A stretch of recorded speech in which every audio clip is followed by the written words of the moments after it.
আসসালামু আলাইকুম সুপ্রিয় শিক্ষার্থীবৃন্দ, হরিদা খালেসি হাই স্কুল অনলাইন ক্লাসের পক্ষ থেকে সবাইকে শুভেচ্ছা ও অভিনন্দন। আমি শারমিন আক্তার, রিসোর্স টিচার, বিজ্ঞান সেসি। আশা করছি সবাই সুস্থ আছো, ভালো আছো। শিক্ষার্থীবৃন্দ, আজ আমরা সপ্তম শ্রেণীর বিজ্ঞান বইয়ের প্রথম অধ্যায়ের একটা টপিকস নিয়ে কথা বলবো। আমাদের টপিকসটা হচ্ছে, প্রথম অধ্যায়টা হচ্ছে আমাদের কি নিম্ন শ্রেণীর জীব। নিম্ন শ্রেণীর জীব সম্পর্কে আমরা কিছু আলোচনা করব। আমরা এই কয়টা টপিকস নিয়ে আলোচনা করব।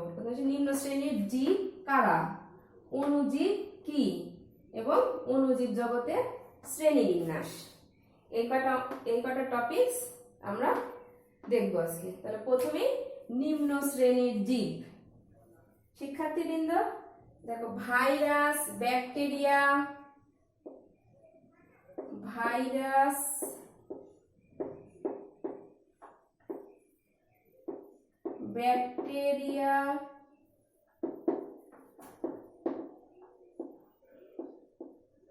ছত্রাক,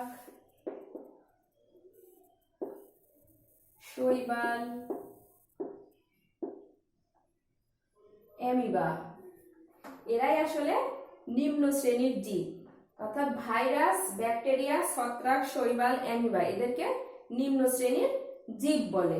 তাহলে নিম্ন শ্রেণীর জীব কারা, এটা জ্ঞানমূলক প্রশ্ন হয় যে নিম্ন শ্রেণীর জীব কারা, তখন এভাবে লিখবে যে ভাইরাস, ব্যাকটেরিয়া, ছত্রাক, শৈবাল এই সমস্ত অণুজীবকে নিম্ন শ্রেণীর জীব বলা হয়। এরা আসলে নিম্ন শ্রেণীর জীব।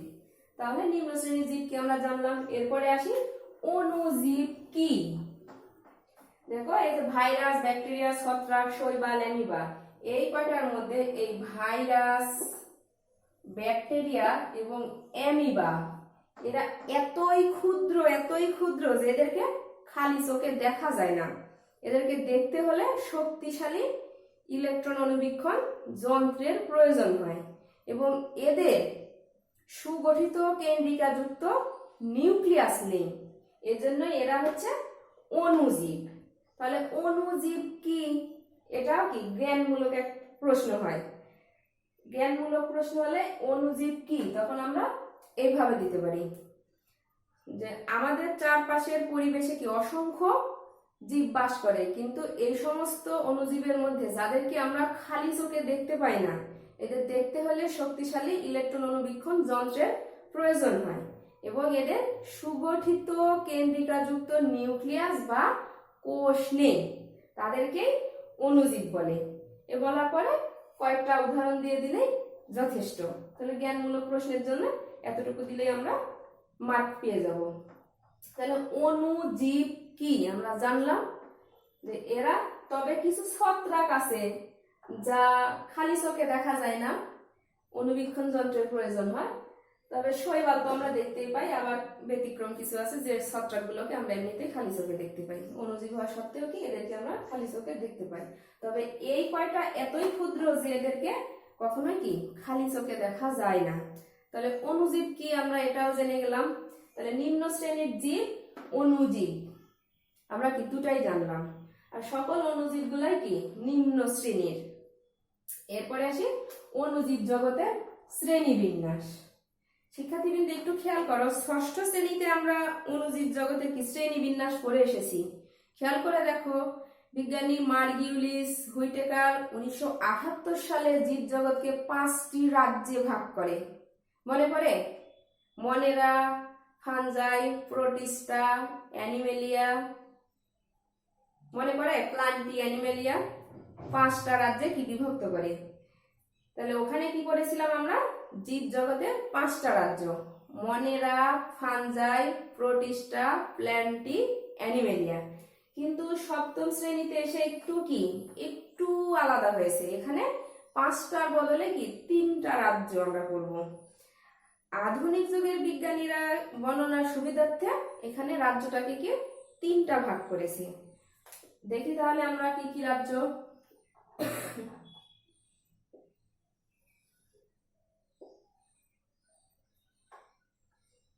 প্রথমেই হচ্ছে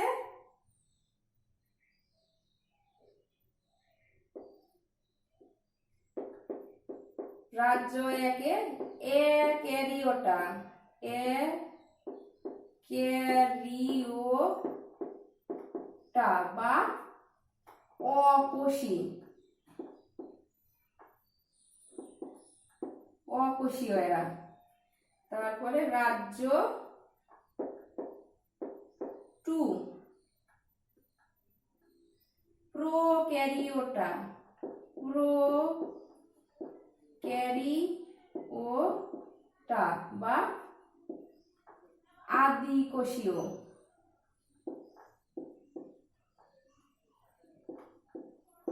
আদিকোষীয়। রাজ্য 3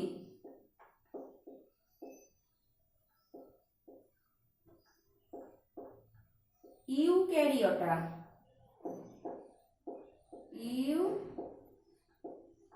ইউক্যারিওটা বা প্রকৃতকোষী,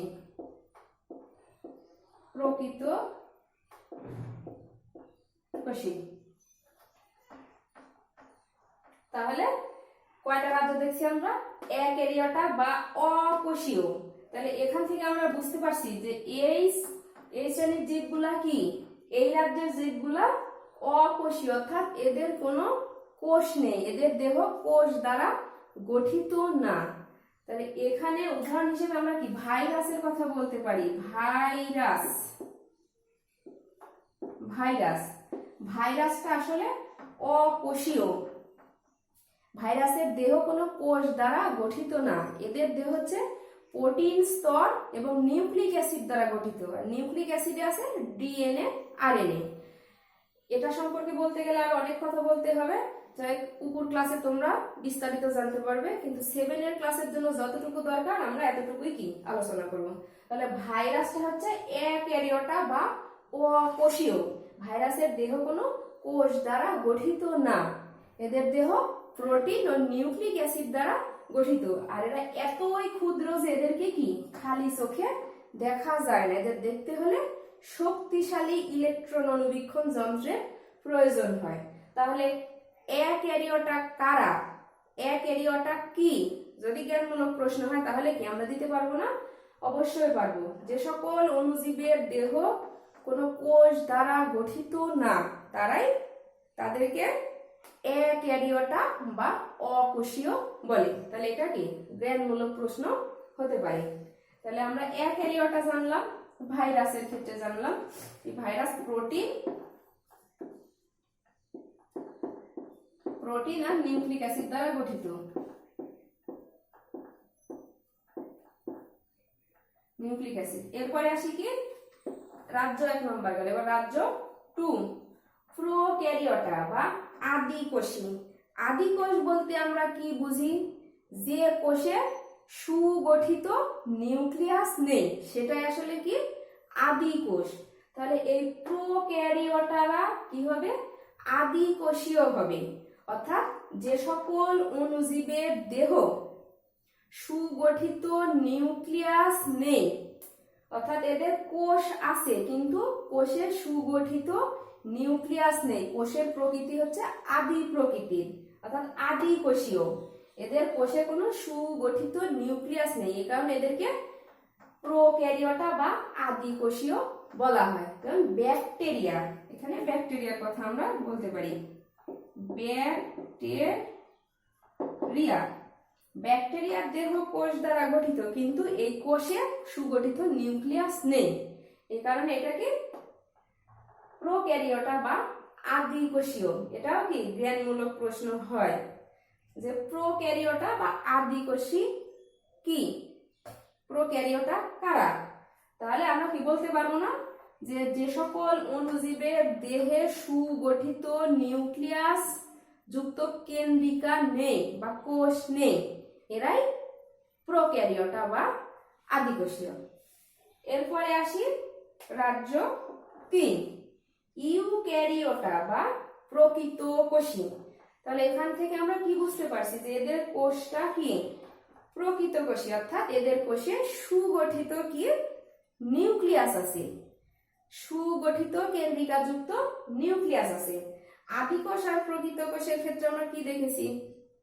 আমরা জানি যে আদি কোষে সুগঠিত নিউক্লিয়াস নেই আর প্রকৃত কোষে সুগঠিত নিউক্লিয়াস আছে, তাহলে এদের কোষের প্রকৃতি হচ্ছে কি প্রকৃত কোষী। অর্থাৎ ইউক্যারিওটাদের কোষে সুগঠিত নিউক্লিয়াস আছে, এই কারণে এরা ইউক্যারিওটা বা প্রকৃত কোষী।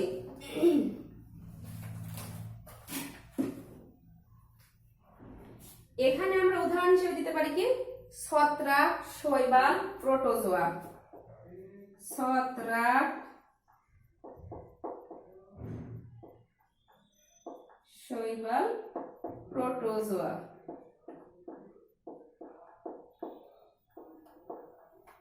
প্রোটোজোয়া, তাহলে এদের কোষটা কি সুগঠিত নিউক্লিয়াস যুক্ত।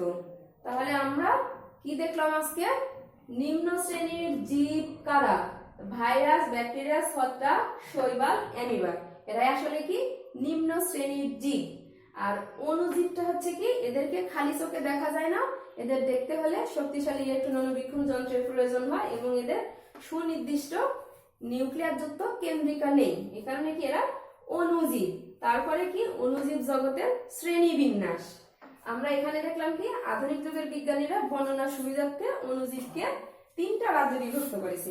এটা হচ্ছে অ্যাক্যারিওটা বা অকোষীয়, প্রোক্যারিওটা বা আদিকোষী, ইউক্যারিওটা বা প্রকৃতকোষী। আদিকোষীর মধ্যে ছিল কি ভাইরাস, প্রোক্যারিওটের মধ্যে ছিল ব্যাকটেরিয়া, আর ইউক্যারিওটার মধ্যে ছিল কি ছত্রাক, শৈবাল, প্রোটোজোয়া। তোমাদের বইয়ে এই 3টা উদাহরণই দেয়া আছে, যা এই 3টাই কি দেখালাম। তাহলে শিক্ষার্থীবৃন্দ আশা করি অবশ্যই কি বুঝতে পেরেছো। সামনের দিনে আমরা ভাইরাস আর ব্যাকটেরিয়া নিয়ে কথা বলবো, ভাইরাস আর ব্যাকটেরিয়া আলোচনা করব। তাহলে আজ এ পর্যন্তই, সবাই সুস্থ থেকো, ভালো থেকো, আল্লাহ হাফেজ।